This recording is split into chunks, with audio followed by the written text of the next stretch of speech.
അതുകൊണ്ട് ഈ മിഥ്യാവ്യവഹാരം ഇതിങ്ങനെ സംഭവിച്ചുകൊണ്ടിരിക്കുന്നു. അസ്ഥിചായം ഭേദകൃതോ മിഥ്യാവ്യവഹാരോ യേശാം ബ്രഹ്മതത്വാദ് അന്യത്വേന വസ്തുവിദ്യത യേശാം ചെന്നാസ്തി. ഇതാണ് വളരെ പ്രധാനപ്പെട്ട കാര്യം. അസ്ഥിചായം ഭേദകൃതോ മിഥ്യാവ്യവഹാരം, ഭേദകൃതമായ ഈ മിഥ്യാവ്യവഹാരം ഇതാർക്കാ ഉള്ളത്? ജ്ഞാനിക്കാണോ അതോ അജ്ഞാനിക്കാണോ? ഭേദകൃതമായ മിഥ്യാവ്യവഹാരം. കാരണം ഭേദം ഉണ്ടായാലേ മിഥ്യാവ്യവഹാരം സംഭവിക്കും. ഞാൻ,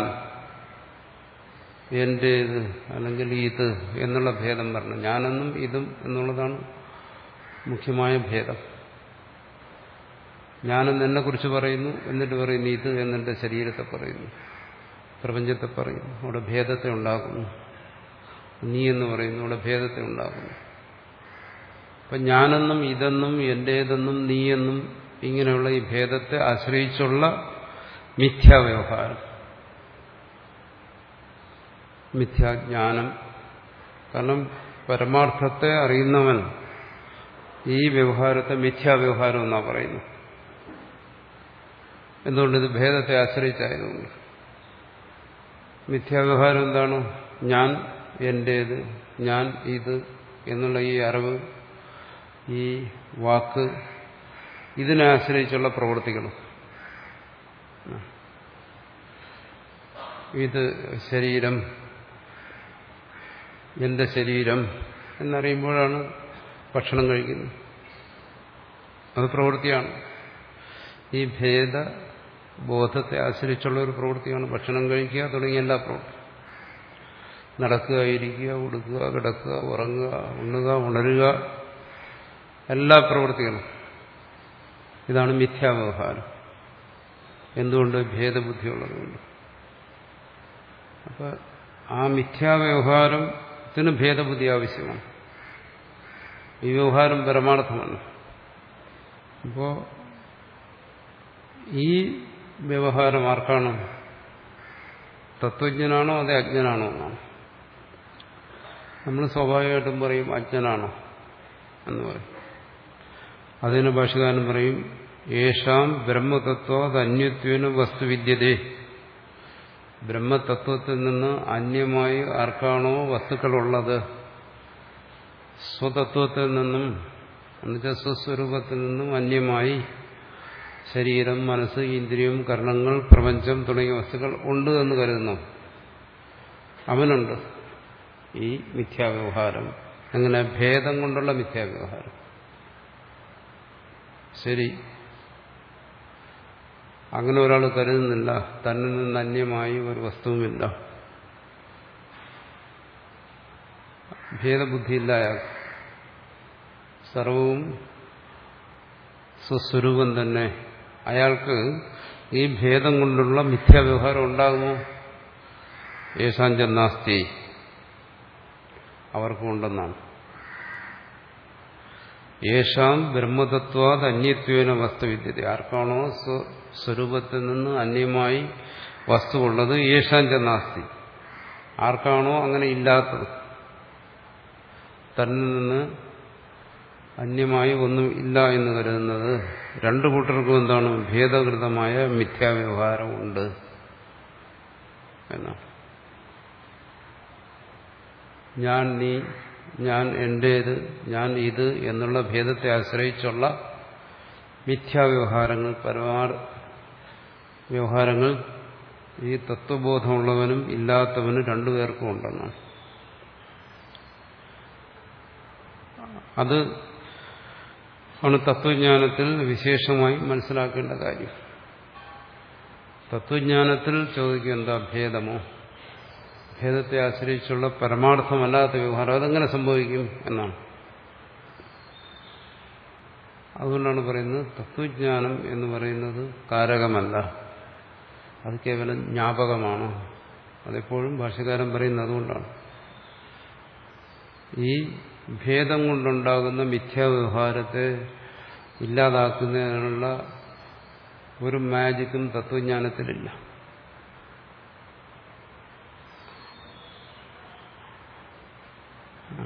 അപ്പോൾ മിഥ്യാവ്യവഹാരം എന്ന് പറയുന്നത് എന്താണ്? ഈ ഭ്രാന്തമായ വ്യവഹാരം. ഈ ഭേദങ്ങളെ ആശ്രയിച്ചുള്ള വ്യവഹാരം. അത് ഈ ഭ്രാന്തി ഇല്ലാത്തവനും ഉണ്ടാകും, തത്വത്തെ ഗ്രഹിച്ചവനും ഉണ്ടാകും. തത്വത്തെ ഗ്രഹിച്ചവനും അവന്റെ വ്യവഹാരവും പരമാർത്ഥമല്ല. വ്യവഹാരമുണ്ടോ അത് മിഥ്യയാണ്. ആ പരമാർത്ഥ ദൃഷ്ടിയിൽ അവൻ ഭേദബുദ്ധിയില്ല. പിന്നെ എങ്ങനെ വ്യവഹാരം? അവനിൽ വ്യവഹാരമുണ്ടോ അവിടെ ഭേദബുദ്ധിയുണ്ട്. ഭേദജ്ഞാനം അതാണ് പറഞ്ഞിരിക്കുന്നത്.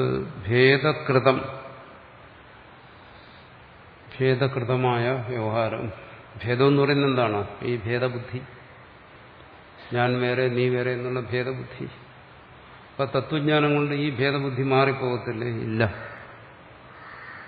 എന്തുകൊണ്ട്? തത്വജ്ഞാനം എന്ന് പറയുന്നത് കേവലം ജ്ഞാപകമാണ്. വെളിച്ചം വന്ന എന്താ അവിടെ സംഭവിക്കുന്നത്? മുമ്പ് വെളിച്ചമില്ലായ്മയായിരുന്നു, അത് മാറി വെളിച്ചം വന്നു. വെളിച്ചം വന്നു കഴിഞ്ഞാൽ അതെന്ത് ചെയ്യുന്നു? ഓരോ വസ്തുക്കളെയും വേറെ വേറെ അത് കാണിച്ചു തരുന്നു. ഇത് ഇന്നതാണ്, ഇത് ഇന്നതാണ്, ഇത് ഇന്നതാണ്. പക്ഷെ എല്ലാ വസ്തുക്കളിലും വെളിച്ചമാണ്. വെളിച്ചം എല്ലാ വസ്തുക്കളെ സംബന്ധിച്ചും ഒരുപോലെയാണ്. പുസ്തകത്തെ സംബന്ധിച്ചാലും ശരി, മേശയെ സംബന്ധിച്ചാലും ശരി, മറ്റ് ഏതെല്ലാം രൂപമുള്ള വസ്തുക്കളുണ്ടോ അതിനെല്ലാം തുല്യമാണ് വെളിച്ചം. വെളിച്ചത്തിന് പക്ഷഭേദമില്ല. പക്ഷേ ആ വെളിച്ചം എന്ത് ചെയ്യുന്നു? ഓരോന്നിനെയും വേറെ വേറെ കാണിക്കുകയാണ്. ഇത് പുസ്തകമാണ്, ഇത് പേനയാണ്. അപ്പം വെളിച്ചം തുല്യമായിരിക്കുന്നു, എല്ലാത്തിനും ഒരുപോലെ ആയിരിക്കുന്നു. അതുകൊണ്ട് വെളിച്ചത്തിന് ഇതിനെല്ലാം അഭേദമാക്കാൻ പറ്റത്തില്ല. അത് വെളിച്ചത്തിന്റെ ജോലിയല്ല. എന്തുകൊണ്ട്? വെളിച്ചത്തിന്റെ ജോലി എന്ന് പറയുന്ന ഒരു വസ്തു എങ്ങനെയോ അതിനെ അതുപോലെ പ്രകാശിപ്പിക്കുക. അല്ല, രണ്ട് വസ്തുക്കളിൽ വെളിച്ചം ഒരുപോലെ ഇരിക്കുന്നതുകൊണ്ട് രണ്ടിനെ സംബന്ധിച്ച് ഒരു ജ്ഞാനത്തെ ഉണ്ടാക്കുക. രണ്ടും രൂപമാണല്ലോ. പുസ്തകവും ഒരു ആകൃതിയാണ്, പേനയും ഒരു ആകൃതിയാണ്. വെളിച്ചം രണ്ടിനും ഒരുപോലെ ഇരിക്കുക. അപ്പോൾ വെളിച്ചം രണ്ടിനെയും കൂടെ ചേർത്ത് ഒന്നാക്കും. അത് കഴിവില്ല. പക്ഷേ വെളിച്ചം രണ്ടിനും ഒരുപോലെയാണ്, തുല്യമായിരിക്കും. അപ്പോൾ ആ വസ്തുവിന്റെ ഭേദത്തെ വെളിച്ചത്തിന് നിരാകരിക്കാൻ കഴിയില്ല. പക്ഷെ വെളിച്ചം അവിടെ വന്ന് ചെയ്യുന്നു എന്താണ്? അതുവരെ ഉണ്ടായിരുന്ന അറിവില്ലായ്മയെ അത് മാറ്റുന്നു. എന്നിട്ട് വസ്തു എങ്ങനെയോ അതുപോലെ അതിനെ പ്രകാശിപ്പിക്കുന്നു. അതുപോലെ തന്നെയാണ് തത്വജ്ഞാനം. തന്റെ പരമാർത്ഥ സ്വരൂപം എന്താണോ, പ്രപഞ്ചത്തിന്റെ പരമാർത്ഥ സ്വരൂപം എന്താണോ, ഇന്നതാണെന്നത് ബോധിപ്പിക്കുന്നു. അത് സത്താണ്, അറിവാണ് എന്നത് ബോധിപ്പിക്കുന്നു. പ്രപഞ്ചത്തിലുള്ള ഈ ഭേദം, നാമരൂപങ്ങളിലുള്ള ഭേദം, ശബ്ദസ്പർശരൂപരസഗന്ധങ്ങളിലുള്ള ഈ ഭേദം, ആ ഭേദത്തെ അതിന് നിരാകരിക്കാൻ കഴിയില്ല. എന്തുകൊണ്ട്? അതിനൊന്നും ചെയ്യുന്നതിന് ശേഷിയുള്ള കാര്യമില്ല, ശക്തമായൊരു കാര്യമില്ല. എന്തുകൊണ്ടത് കാരകം അല്ല. ഇവിടെ ബാഹ്യമായി കാണുന്ന ഈ നാമരൂപങ്ങളിൽ എന്തെങ്കിലും മറിമായ സൃഷ്ടിക്കാൻ ഉള്ള ശേഷി തത്വജ്ഞാനത്തിനില്ല. പക്ഷെ നമ്മൾ സാധാരണ ധരിക്കുന്നത്, നമ്മളല്ല ഇതിനെക്കുറിച്ച് വിചാരം ചെയ്യാറ്, അവർ ധരിക്കുന്ന എന്താണ്? ഈ തത്വജ്ഞാനം വരുമ്പോൾ എല്ലാം കൂടി അഭേദമായി പോകും. ചില ഉദാഹരണം പറഞ്ഞു കഴിഞ്ഞാൽ പഞ്ചസാര, അതൊരു നാമമുള്ള ഒരു വസ്തുവാണ്. നാമവും രൂപമുണ്ടെന്ന് പറയും. അങ്ങനെ പാലിലേക്ക് കലക്കും. പാലിലേക്ക് കലക്കി കഴിഞ്ഞാൽ പിന്നെ പഞ്ചസാര എന്ന് പറയുന്ന പ്രത്യേക ഒരു വസ്തു നിലനിൽക്കുന്നില്ല. പിന്നെ അവിടെ ശേഷിക്കുന്ന എന്താണ്? പാല് മാത്രം. പഞ്ചസാരയും പാലുമായിട്ട് അഭേദമായി എന്ന് പറയും. പിന്നെ അവിടെ രണ്ടെന്നുള്ളതില്ല. അവിടെ നമുക്ക് പറയാം അഭേദ വ്യവഹാരം. പഞ്ചസാര, പാല് എന്ന് ചക്ഷുരേന്ദ്രിയത്തിന് വിഷയമാക്കാൻ കഴിയുന്നില്ല. അങ്ങനെ വേർതിരിച്ചെടുക്കാൻ പറ്റുന്നില്ല. കണ്ണുകൊണ്ട് നമുക്ക് വേർതിരിക്കാൻ പറ്റുന്നില്ല. എന്തുകൊണ്ടത് അഭേദമായി പോയി. പഞ്ചസാരയും പാലും ഒന്നായിപ്പോയി. കണ്ണുകൊണ്ട് ഇതിനെ വേർതിരിക്കാൻ കഴിയും. എത്ര ശക്തിയുള്ള കണ്ണായാലും ശരി, എത്ര സമർത്ഥനായ വ്യക്തിയായാലും ശരി, അയാൾക്ക് ആ രണ്ട് വസ്തുക്കൾ അഭേദമായി കഴിഞ്ഞാൽ പിന്നെ രണ്ടാക്കി വേർതിരിച്ച് കണ്ണുകൊണ്ട് പറ്റത്തില്ല. ഇത് വേറെ പണി നോക്കണം, അതിന് വേറെ ആക്കണമെങ്കിൽ. അതുപോലെ ഇവിടെ തത്വബോധം പറയുന്നത് എന്താണ്? എല്ലാം ഒന്നാണ് എന്നാണ്. എല്ലാം ഒരേ ഒരു അറിവാണ്, ബോധമാണ്. അങ്ങനെ ആ തത്വബോധം കൊണ്ട് ഈ നാമരൂപങ്ങളെല്ലാം അതാതിന്റെ രൂപങ്ങളെ വിട്ടിട്ട് എല്ലാം ആ അറിവായിരിക്കും, എന്നുവെച്ചാൽ അറിവായി അനുഭവപ്പെടും എന്നാണ്. ഇതുകൊണ്ടൊരു തെറ്റിദ്ധാരണ. അങ്ങനെ എല്ലാം അറിവായി അനുഭവപ്പെടുകയാണെങ്കിൽ ഒരാൾക്ക് ഇതെല്ലാം അറിവാണ്, എന്നുവെച്ചാൽ നാമവുമില്ല രൂപവുമില്ല, ഇവിടെ പുസ്തകമില്ല, മേശയില്ല, ബോധമില്ല. പിന്നെ അയാളുടെ ബോധത്തിൽ എന്താണോ നിൽക്കുന്ന അറിവെന്ന് പറയുന്ന ഒന്ന് മാത്രം. അങ്ങനെ വന്നു കഴിഞ്ഞാൽ പിന്നെ അവിടെ ഭേദകൃതമായ മിഥ്യാവ്യവഹാരം ഇല്ല, അങ്ങനെയൊന്നും സംഭവിക്കത്തില്ല. അപ്പോൾ പാലിൽ പഞ്ചസാര അലിഞ്ഞ് പാലായതുപോലെ ആയിക്കഴിഞ്ഞാൽ പിന്നെ ഇത് പാലാണ്, ഇത് പഞ്ചസാരയാണെന്ന് ഉള്ള പിന്നെ ആ പഞ്ചസാര എടുക്കാനോ പാലിൽ കലക്കാനോ ഒന്നും സാധ്യമല്ല. അതുപോലെ ഈ നാമരൂപങ്ങളെല്ലാം ആ ശ്രോതാവിന് കേവലം അറിവായി അനുഭവപ്പെടുന്നു, എന്ന് വെച്ചാൽ നാമമായിട്ടോ രൂപമായിട്ടോ അനുഭവപ്പെടുന്നില്ല. അവിടെ അനുഭവത്തിൽ കേവലം അറിവായി അനുഭവപ്പെടുകയാണെങ്കിൽ അവിടെ ഭേദമില്ല. ഭേദമില്ലെങ്കിൽ ഭേദകൃതമായ വ്യവഹാരമില്ല. പിന്നെ അയാൾക്ക് ഉപദേശിക്കാൻ പറ്റില്ല. എന്തുകൊണ്ട്? താനറിവ്, സർവവും അറിവ്. ആരാരോട് ഉപദേശിക്കാൻ? ഉപദേശിക്കാനുള്ള കരണങ്ങളില്ലാതെ അറിവായി. ഉപദേശം എന്ന് പറയുന്ന ശബ്ദ വ്യാപാരം അതില്ലാതെ അറിവായി. ഒരു തരത്തിലുമുള്ള ഭേദമില്ല. സർവഭേദവും പോയിട്ടെന്തായി? കേവലം അറിവ് മാത്രമായി. ഉപദേശം സാധ്യമല്ലാതെ വരും. തത്വജ്ഞാനം അങ്ങനെ വസ്തുക്കളിലുള്ള ഭേദത്തെ ഇല്ലാതാക്കി ഈ വസ്തുക്കളെല്ലാം ആ ജ്ഞാനത്തിൽ ലയിപ്പിക്കുന്ന ഒരു സാധനമുണ്ടാകും. അങ്ങനെയാണ് ധരിച്ചിരിക്കുന്നത്. ചില അദ്വൈത ഗ്രന്ഥങ്ങളിലൊക്കെ പറയും, എനിക്ക് ബോധമുണ്ടായി, ബോധമുണ്ടായപ്പോൾ എല്ലാം പരിസരമെല്ലാം മറന്നുപോയി, എല്ലാം പോയി, എല്ലാം ലയിച്ച് ഞാനെന്തോ എവിടേക്ക് പോയി, പിന്നെ എനിക്ക് വ്യവഹാരം സാധ്യമല്ലാതെ വന്നു, വ്യവഹാരം അസാധ്യമായി തീർന്നു, പിന്നെ എന്താണ് ഞാൻ എന്താണെന്നുള്ളത് കേവലം അറിവായിപ്പോയി എന്ന് പറയും. കേവലം അറിവായി വ്യവഹാരം അസാധ്യമായി വരുന്നതിന് തത്വജ്ഞാനത്തിന്റെ ആവശ്യമില്ല, ഉറങ്ങിയാൽ മതി. ഇത്രയും പാടുപെട്ട് തത്വജ്ഞാനം നേടേണ്ട കാര്യമില്ല. അവിടെ എന്താണ്? ഉറക്കത്തിൽ എന്തെങ്കിലും ഭേദകൃതമായ മിഥ്യാവ്യവഹാരമുണ്ടോ? ഇല്ല. അവിടെ ഗുരുവില്ല, ശിഷ്യനില്ല, ശാസ്ത്രമില്ല, ബ്രഹ്മജ്ഞാനമില്ല, അജ്ഞാനമില്ല, യാതൊന്നുമില്ല. അവിടെ പറയാം എന്താണ്? കേവലമായ അറിവ് മാത്രം. പക്ഷെ അത് തത്വജ്ഞാനം കൊണ്ട് സംഭവിക്കുന്നതല്ല. ഈ അജ്ഞാനം നിലനിൽക്കുക തന്നെ, ഈ ജാഗ്രതത്തിലെ ഈ അജ്ഞാനം നിലനിൽക്കുക തന്നെ സംഭവിക്കുന്ന ഒരു കാര്യമാണ്. അത് അജ്ഞന് സംഭവിക്കുന്ന ഒരു കാര്യമാണ്. അങ്ങനെ ഒരു എല്ലാം അറിവായി മാറുക, എല്ലാത്തിനെയും അറിവായി അറിയുക, ഭേദത്തെ എല്ലാം നിരാകരിക്കുക, അങ്ങനെ ഒരു അനുഭവത്തെക്കുറിച്ചല്ല ഇവിടെ പറയുന്നു. അങ്ങനെ ഒരു മാറ്റം സംഭവിക്കുമെന്ന് പ്രതീക്ഷിക്കരുത്. പിന്നെ അങ്ങനെ ഒരു ഈ പറയുന്ന എന്താണ്? ഇങ്ങനെ ചിലടത്തൊക്കെ പറഞ്ഞിരിക്കുന്നു എല്ലാം അറിവായി മാറി, ചിലർക്ക് അങ്ങനെ ഒരു അനുഭവം ഉണ്ടായി എന്നൊക്കെ പറയുന്നു. അതിന് നമുക്ക് വേണമെങ്കിൽ പറയാം എന്താണ്? അത് മനസ്സിന്റെ ഒരു അവസ്ഥാന്തരം.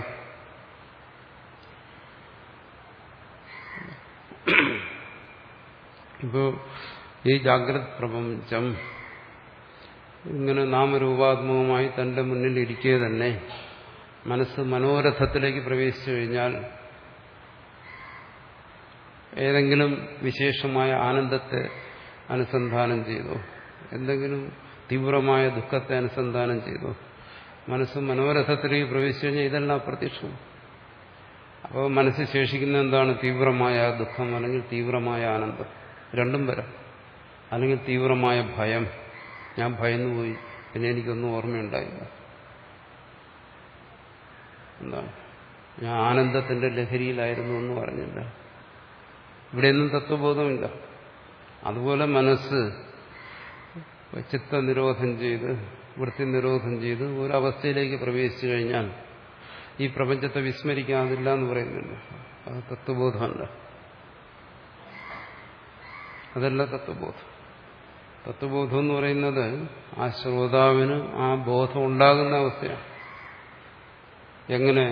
ഈ പ്രമാണങ്ങളെല്ലാം ആശ്രയിച്ചുകൊണ്ട് ഈ ശരീരത്തെ ആശ്രയിച്ച്, ഈ കർണങ്ങളെ ആശ്രയിച്ച്, പ്രമാണത്തെ ആശ്രയിച്ച് ആ ബോധം ഉണ്ടാകുന്ന സമയമാണ്. ആ ബോധം തന്നെ പിന്നെ തുടരുന്നു. ശ്രവണം, മനനം എന്ന രൂപത്തിൽ അത് തുടരുന്നു.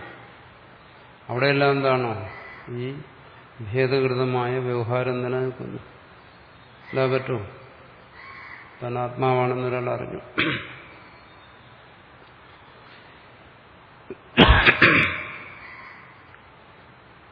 അങ്ങനെ അറിഞ്ഞു കഴിഞ്ഞാൽ എന്താ? ഈ ഭേദങ്ങൾ, തന്റെ ചുറ്റും കാണുന്ന ഈ ഭേദം, തന്റെ ശരീരം, ഇതെല്ലാം ഇല്ലാതാകും. അത് ഈ ചെല്ലു പറയും അങ്ങനെയല്ല, ഈ ശരീരബോധം പോകണം. താൻ ശരീരമാണ് എന്നുള്ള ബോധമില്ലാതാകണം. അതെങ്ങനെ? ശരീരബോധം ഇല്ലാതാകുന്നതിന് ഉറങ്ങിയാൽ മതി. അതുപോലെ ഉറക്കത്തിൽ ശരീരബോധം ഇല്ലാതായ പോലെ ഉണർന്നിരിക്കുമ്പോൾ ഈ ശരീരമാണെന്നുള്ള ബോധം പോകണം. ശരി, പിന്നെ ആ ബോധം പോയിട്ട് എന്ത് വരണം? ഈ ശരീരം ഉൾപ്പെടെയുള്ള സർവ വസ്തുക്കളും ആ പരമാർത്ഥ തത്വമാണെന്നുള്ള ബോധം വരണം. ശരി, ആയിക്കോട്ടെ. ഇവിടെയും അതാണല്ലോ പറയുന്നത്, തത്വമസി, സൃഷ്ടിച്ചവൻ ഇതിൽ അനുപ്രവേശം ചെയ്തിരിക്കുകയാണ്, അതിൽ നിന്ന് അന്യമായിട്ട് മറ്റൊന്നുമില്ല, നാനാസ്തി കിഞ്ചന. ഇത്തരം ബോധം ഉണ്ടാകുന്നു. ശരീരബോധത്തിന്റെ സ്ഥാനത്ത് അവനുണ്ടാകുന്ന ബോധം എന്താണ്? താൻ പരമാർത്ഥ വസ്തുവാണ് എന്നുള്ള ബോധം ഉണ്ടായി. ശരി, ആ ബോധം ഈ ശരീരബോധത്തെ എങ്ങനെയാണ് നിരാകരിക്കുന്നത്? താൻ പരമാർത്ഥമാണെന്നുള്ള ബോധം ശരീരബോധത്തെ എങ്ങനെയാണ് നിരാകരിക്കുന്നത്? ആ ബോധത്തിൽ അവൻ ഗ്രഹിക്കുന്നു ഈ ശരീരബോധം പരമാർത്ഥമല്ല. അങ്ങനെയാണ് അതിനെ നിരാകരിക്കുന്നത്. ഈ പ്രപഞ്ചബോധം പരമാർത്ഥമല്ല, നാമരൂപാത്മകമായ ഈ ബോധം പരമാർത്ഥമല്ല, മറിച്ച് പരമാർത്ഥത്തിലുള്ള പരമാർത്ഥമല്ലാത്ത പ്രതീതിയാണ്, അല്ലെങ്കിൽ കേവല പ്രതീതിയാണ് ശരീരബോധം അല്ലെങ്കിൽ പ്രപഞ്ചബോധം എന്ന് പറയുന്നത്. ഇത്തരം ഒരു വിവേകം, ഇത്തരം ഒരു അറിവ് അവന്റെ ഉള്ളിൽ വരുന്നതിനാണ് ശരീരബോധത്തിന്റെ നാശം എന്ന് പറയുന്നത്. മറിച്ചത് ശരീരവിസ്മരണമല്ല. സാധാരണ ധരിക്കുന്ന എന്താണ്? ശരീരത്തിന്റെ വിസ്മരണമാണ്. ശരീരത്തെ വിസ്മരിച്ചു പോകും. അതിന് തത്വബോധത്തിന്റെ ആവശ്യമൊന്നുമില്ല. ശരീരത്തിന്റെ വിസ്മരണമാണ് നമുക്ക് ആവശ്യമെങ്കിൽ നമ്മൾ ഏതെങ്കിലും ഒരു വിഷയത്തിൽ, താല്പര്യമുള്ള ഒരു വിഷയത്തിൽ ഏകാഗ്രമായിരുന്നാൽ മതി. കൊതുക് കടിച്ചാൽ അറിയത്തില്ല. ശരീരവിസ്മരണം സംഭവിക്കും. അതിന് തത്വബോധത്തിന്റെ ആവശ്യമില്ല. ആ ശരീരവിസ്മരണം കൊണ്ട് അജ്ഞാനനാശം സംഭവിക്കുന്നില്ല. മനസ്സിന് തീവ്രമായ ദുഃഖമോ തീവ്രമായ ആനന്ദമോ വരുന്ന സമയത്ത് സർവ്വമനുഷ്യരും, ലോകസാധാരണമായി സർവ്വമനുഷ്യരും ശരീരത്തെ വിസ്മരിക്കും. ഇനി അതല്ല, അതിന്റെ പ്രായോഗികമായ അനുഭവം വരണമെന്നുണ്ടെങ്കിൽ കണ്ടുപിടിച്ചാൽ മതി. തുണി അഴിഞ്ഞു പോകുന്നതും ഒന്നും അറിയത്തില്ല, ശരീരവിസ്മരണം വരുന്നു. അതിനു വേണ്ടിയിട്ട് എന്തിനാ ഈ തത്വബോധം? മനസ്സിൽ ലഹരിക്ക് അടിമയായാൽ മതി. അങ്ങനെ സംഭവിക്കുന്നില്ല ആൾക്കാർ. അവർക്ക് പിന്നെ ശരീരബോധമില്ല. ഞാൻ ആരുടാന്ന് ചോദിക്കും. തന്നെക്കുറിച്ചും ബോധമില്ല. അവിടെ മനസ്സ് വേറെ ലോകത്തിലാണ്. ഇതൊക്കെയാണോ ഈ തത്വബോധം കൊണ്ട് സംഭവിക്കുന്ന കാര്യം? തത്വബോധം കൊണ്ട് ഇത് സംഭവിക്കാനാണോ തത്വബോധം? ഇങ്ങനെ ശരീര വിസ്മരണത്തിനാണ്. അങ്ങനെയൊക്കെ ധരിച്ചിരിക്കുന്ന ആൾക്കാർ. അങ്ങനെ വന്നു കഴിഞ്ഞാൽ പിന്നെ അവരെ സംബന്ധിച്ചിടത്തോളം ഭേദകൃത വ്യവഹാരമില്ല. ലഹരിക്ക് അടിമപ്പെട്ടവന് ഭേദകൃത വ്യവഹാരമില്ല. ഭേദം കൊണ്ടല്ല അവന്റെ വ്യവഹാരങ്ങൾ. അവന് ഞാനും നീ എന്നുള്ള ഭേദമൊന്നുമില്ല. അവൻ ഏതോ ഒരു ലോകത്തിലാണ്. റോഡിൽ പോയാൽ ബസ് വരുന്ന അറിയത്തില്ല, അടുത്ത ആൾ വന്നാൽ അറിയത്തില്ല. നല്ല ലഹരിക്ക് അടിമപ്പെട്ട ആൾക്കാരെ ഒന്ന് സൂക്ഷിച്ച് നിരീക്ഷിച്ചാൽ മനസ്സിലാവും. അവർക്ക് ശബ്ദസ്പർശരൂപ രസഗന്ധങ്ങളെയൊന്നും വേർതിരിച്ചറിയില്ല, അറിയത്തില്ല. അവരുടെ വ്യവഹാരം കാണുമ്പോൾ നമുക്ക് ഊഹിക്കാം അവരുടെ വ്യവഹാരം ആ തരത്തിലാണ്. ഇത്തരം കാര്യങ്ങൾ കൊണ്ട് സാധിക്കുന്ന കാര്യമാണോ തത്വബോധം കൊണ്ട് സാധിക്കേണ്ടത്? അതെല്ലാം മനസ്സിന്റെ അവസ്ഥാന്തരങ്ങളാണെന്ന് ചുരുക്കം. അതിൽ എന്താണ് മാനസികമായ അഭ്യാസം കൊണ്ട് സമാധി പോലെയുള്ള അവസ്ഥയെ പ്രാപിച്ചു കഴിഞ്ഞാൽ അത് ശ്രേഷ്ഠമാണ്, അത് ഉത്തമമായ അവസ്ഥയാണ്, ദിവ്യമായ അവസ്ഥയാണ്, അത് അംഗീകരിക്കുന്നു. അതിന്റെ വഴികളിലൂടെ സഞ്ചരിച്ച് അവിടെ എത്തിച്ചേർന്നു. പക്ഷെ തത്വബോധം അതല്ലെന്നാണ് പറയുന്നത്. ആ ഒരു അവസ്ഥയിൽ പ്രപഞ്ചത്തെ വിസ്മരിച്ചിരിക്കാം, അതിൻ്റെതായ മാറ്റങ്ങൾ ശരീരത്തിനും മനസ്സിനും ഒക്കെ ഉണ്ടാകും, അതൊക്കെ അംഗീകരിക്കുന്നു, അതില്ല എന്ന് പറയുന്നില്ല. നമ്മളിവിടെ മനസ്സിലാക്കുന്നതല്ല എന്താണ് അദ്വൈത ബോധം എന്നുള്ളതാണ്. അദ്വൈത ബോധത്തിൽ അത് ഈ ഭേദത്തെ, ഭേദകൃതമായ മിഥ്യാവ്യവഹാരത്തെ നിഷേധിക്കുന്നില്ല എന്ന് പറഞ്ഞാൽ മനസ്സിലാക്കേണ്ടത് ആ അദ്വൈത ബോധമുള്ളവനും ഭേദപ്രതീതിയിൽ യാതൊരു വ്യത്യാസമില്ല. അവനും ഭേദപ്രതീതിയുണ്ട്. ആ ഭേദപ്രതീതിയെ ആശ്രയിച്ചുകൊണ്ട് തന്നെയാണ് അവൻ അദ്വൈതത്തെക്കുറിച്ച് പ്രസംഗിക്കുന്നത്. സമാധിയിരിക്കുന്നവന് സമാധിയെക്കുറിച്ച് പ്രസംഗിക്കാനൊക്കത്തില്ലല്ലോ. ആ സമാധി എന്ന് പറയുന്നത് വിക്ഷേപശൂന്യമാണ്. യാതൊരു തരത്തിലുള്ള വിക്ഷേപവും ഇല്ലാത്ത മനസ്സിന്റെ ഒരവസ്ഥയാണെങ്കിൽ അവിടെ നിന്ന് തത്വബോധം പ്രസംഗിക്കാൻ ഒക്കത്തില്ല, അത് പറ്റത്തില്ല. അവന് സമാധിയൊക്കെ വിട്ടിട്ട് ഉണർന്ന് ഈ ജാഗ്രതത്തിലേക്ക് വരണം. വന്നിട്ട് പറയണം ഞാൻ ഇത്രയും സമയം സമാഹിതനായിരുന്നു, ആ സമാധിയിൽ എനിക്ക് പ്രപഞ്ചബോധം ഉണ്ടായിരുന്നില്ല, എന്നിലുണ്ടായിരുന്നത് എനിക്ക് തന്നെ വാക്കുകൊണ്ട് വിവരിക്കാൻ വയ്യാത്ത എന്തോ ഒരു ബോധമായിരുന്നു, അതെനിക്ക് നിങ്ങളോട് പറയാൻ പറ്റത്തില്ല. ഈ വഴിക്ക് പോയാൽ നിങ്ങൾക്കും അങ്ങനെ ഒരു അനുഭവത്തിൽ എത്തിച്ചേരാം. അത് ആനന്ദമാണ്, അല്ലെങ്കിൽ ദുഃഖരഹിതമാണ്, പലതരത്തിലും പറയാം. വാക്കുകൊണ്ട് പറയാൻ വയ്യെങ്കിൽ ആനന്ദമൊന്നും പറയാൻ വയ്യ.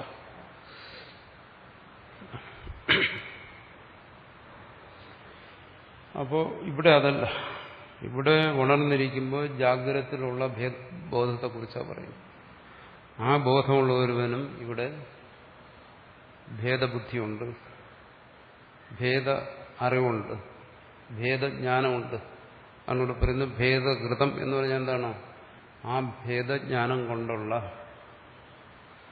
അദ്വൈത ബോധത്തിൽ ഭേദജ്ഞാനമോ, ഇത് പരസ്പര വിരുദ്ധമായ കാര്യമല്ല. അദ്വൈത ബോധത്തിൽ ഭേദജ്ഞാനം ഇരിക്കുന്നത് അദ്വൈതത്തിന് വിരുദ്ധമായ കാര്യമല്ല. ആ ഭേദജ്ഞാനത്തെ ആശ്രയിച്ച് തന്നെയാണ് അദ്വൈതയുടെ വ്യവഹാരങ്ങൾ. ശരി, അപ്പോൾ ഇവിടെ പറയുന്നു എന്താണ്? ഭേദകൃത മിഥ്യാവ്യവഹാര യേശാം ബ്രഹ്മതത്വ അന്യത്വേന വസ്തുവിദ്യതേ.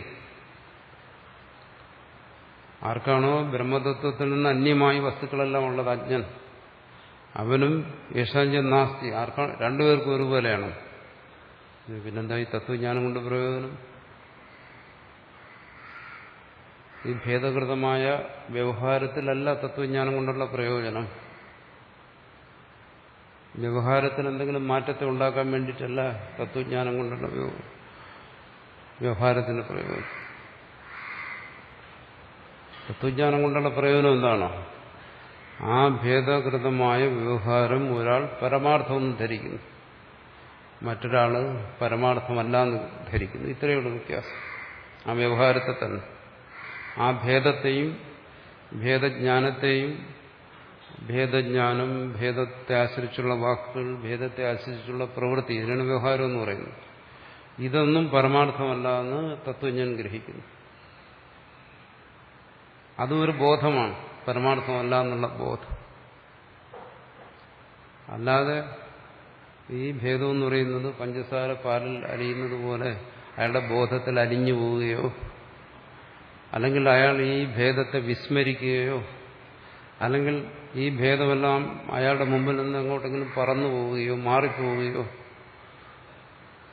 ഇതൊന്നും സംഭവിക്കുന്നില്ല. അങ്ങനെ സംഭവിച്ചു കഴിഞ്ഞാൽ ആ തത്വജ്ഞനെ സംബന്ധിച്ചിടത്തോളം ജാഗ്രത ഇല്ല എന്ന് പറയേണ്ടി വരും. ജാഗ്രത എന്ന് പറയുന്ന അനുഭവമേ ഇല്ല. ഒന്നുകിൽ അയാൾ സുഷുപ്തിയിലായിരിക്കും, അല്ലെങ്കിൽ സമാധിയിലായിരിക്കും. അപ്പോൾ തത്വജ്ഞാനം എന്ന് പറയുന്നത് അതോടുകൂടി തീർന്നു. തത്വജ്ഞാനത്തെക്കുറിച്ച് അയാൾക്ക് ഉപദേശിക്കാൻ പറ്റത്തില്ല. കാരണം ഉപദേശിക്കണമെങ്കിൽ ഭേദകൃതമായ വ്യവഹാരം വേണം, ശിഷ്യം വേണ്ടേ, ശാസ്ത്രം വേണ്ടേ, ഇല്ല എങ്ങനെ ഉപദേശിക്കും? തനിക്ക് നാക്ക് വേണ്ടേ? അപ്പോൾ ഭേദകൃതമായ വ്യവഹാരം തത്വജ്ഞാനിക്കുണ്ട്. ഇത് മനസ്സിലാക്കി കഴിഞ്ഞാൽ നമുക്കൊരിക്കലും തത്വജ്ഞാനി ഇന്ന തരത്തിലായിരിക്കണമെന്ന് വാശി പിടിക്കാൻ പറ്റത്തില്ല. കാരണം ആ ഭേദകൃതമായ വ്യവഹാരത്തെ സംബന്ധിച്ച് ഉള്ള അറിവ് എന്ന് പറയുന്നത് ലൗകികമായ അറിവാണ്. ആ തത്വജ്ഞാനത്തിന്റെ ഫലമല്ല. ഇത് രൂപമാണ്, ഇത് രസമാണ്, ഇത് ഗന്ധമാണെന്നുള്ള ഈ അറിവ് തത്വജ്ഞാനം കൊണ്ടുണ്ടാകുന്നതല്ല. തത്വജ്ഞാനത്തിന് മുമ്പും ഉണ്ടായിരുന്നു, തത്വജ്ഞാനത്തിന് ശേഷമുണ്ട്. അപ്പോൾ ഈ പ്രതീതിയെ ആശ്രയിച്ചിട്ട് അയാൾ വ്യവഹരിക്കുന്നു. അവിടെ ധർമ്മം, അധർമ്മം, സത്യം, അസത്യം, നീതി, അനീതി ഇതെല്ലാം തീരുമാനിക്കുന്നത് അതെല്ലാം ഈ ഭേദ വ്യവഹാരത്തിലുള്ളതാണ്. അപ്പോൾ ആ വ്യവഹാരത്തിൽ അതിനനുസരിച്ചുള്ള അറിവാണ് ഉണ്ടാകുന്നത്. അതായത് ശബ്ദത്തെ ശബ്ദമാണെന്നറിയുന്നു, രൂപത്തെ രൂപമാണെന്നറിയുന്നു, രസത്തെ രസമാണെന്നറിയുന്നു. ഈ അറിവ് തത്വജ്ഞാനിക്ക് നഷ്ടപ്പെടുന്നില്ല. അതിനെ തുടർന്നു വരുന്ന അറിവുകളും നഷ്ടപ്പെടുന്നില്ല. അപ്പോൾ അതിനനുസരിച്ച് തത്വജ്ഞാനിയുടെ കാഴ്ചപ്പാട് നമ്മൾ കരുതുന്ന പോലെ അയാളുടെ ആ തത്വജ്ഞാനത്തിനനുസരിച്ചല്ല വരുന്നത്. തത്വജ്ഞാനത്തിൽ ഇത്രയേ ഉള്ളൂ. എന്താണ്? ഇതൊന്നും പരമാർത്ഥമല്ല, പരമാർത്ഥം ഇന്നതാണെന്നുള്ള ബോധമാണ്. ഭേദവ്യവഹാരം എന്ന് പറയുന്നത് ഭേദത്തെ ആശ്രയിച്ചിട്ടാണ്. അതുകൊണ്ടാണ് തത്വജ്ഞാനികൾ വിചിത്ര രൂപത്തിൽ പല രൂപത്തിൽ കാണപ്പെടുന്നത്. അവരുടെ വ്യവഹാരം പല കാണപ്പെടുന്നത്. ഇപ്പൊ ശങ്കരാചാര്യര് എന്താണ് പറയുന്നു, ചാതുർവർണ്ണ്യം പോലെയുള്ള ഇന്നത്തെ കാലത്ത് നമുക്ക് നീതിബോധത്തിന് നിരക്കാത്ത കാര്യങ്ങളെ അംഗീകരിച്ചു. എന്തുകൊണ്ട്?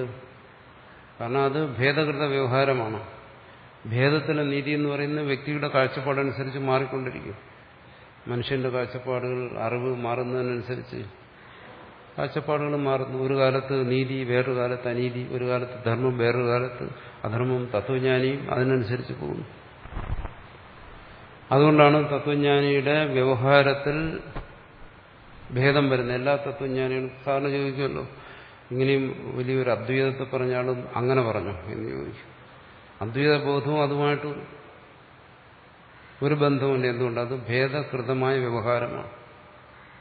ഭേദകൃതമായ വ്യവഹാരങ്ങളിൽ നീതി, അനീതി എന്നൊക്കെ പറയുന്നത് ഭേദത്തെ ആശ്രയിച്ചായിരിക്കും. അത് കാലദേശങ്ങൾക്കനുസരിച്ച് അതിന് മാറ്റം വരും. ഇന്നത്തെ നീതി ആയിരിക്കില്ല നാളത്തെ നീതി. അതുകൊണ്ടൊരു തത്വജ്ഞാനിയുടെ വ്യവഹാരത്തെ ആർക്കും ചോദ്യം ചെയ്യാം, വിമർശിക്കാം. എന്തുകൊണ്ട് അങ്ങനെ ചെയ്തു എന്ന് ചോദിക്കാം. എന്തുകൊണ്ട്? കാരണം അത് ഭേദത്തെ ആശ്രയിച്ചുള്ളതാണ്. പക്ഷെ തത്വബോധത്തെ ചോദ്യം ചെയ്യാൻ പറ്റില്ല. എന്തുകൊണ്ട്? അത് പരമാർത്ഥ ദൃഷ്ടിയാണ്, അത് പരമാർത്ഥ ബോധമാണ്. ഇത് രണ്ടും രണ്ടാണ്. എന്തുകൊണ്ട് രണ്ടും രണ്ടായി നിൽക്കുന്നു? ഈ തത്വബോധം എന്ന് പറയുന്നത് ജ്ഞാപകമാണ്, അതൊരിക്കലും കാരകമല്ല. അത് ഈ ഭേദദൃഷ്ടിയെ നിരാകരിക്കുന്ന ഒന്നല്ല.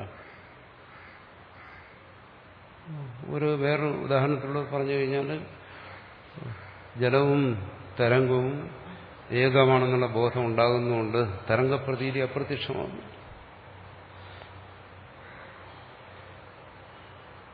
ഒന്നുകൂടി വ്യക്തമായി പറഞ്ഞു കഴിഞ്ഞാൽ, മണ്ണും പാത്രവും ഏകമാണെന്നുള്ള ബോധം കൊണ്ട് പാത്രത്തെ ആശ്രയിച്ചുള്ള വ്യവഹാരങ്ങളില്ലാതാകുന്നില്ല.